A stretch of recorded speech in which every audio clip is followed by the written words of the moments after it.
নদিয়ার ঐতিহ্যবাহী দিগনগরের প্রাচীন রাঘবেশ্বর শিব মন্দিরে ঢল নেমেছে ভক্তদের। শিব স্তুতিতে ভরে উঠেছে মন্দির চত্বর।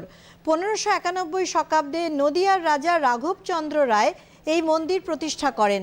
পোড়ামাটি টেরাকোটার অপূর্ব ভাস্কর্যের জন্য এই মন্দির বিখ্যাত।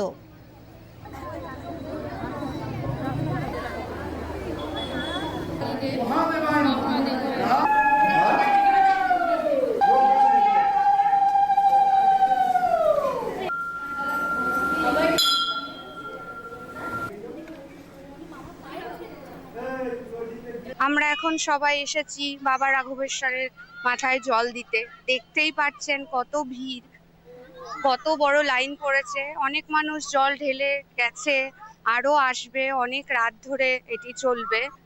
সারা বছর আমরা অপেক্ষা করে থাকি যে বাবার মাথায় মহাশিবরাত্রিতে পুণ্যতিথিতে আমরা জলটা ঢালবো। অনেক মানুষ আসে দূর দূরান্ত থেকে তাদের মনস্কামনা পূরণ করতে, যাতে তাদের ইচ্ছাটা বাবাকে জানাতে পারে।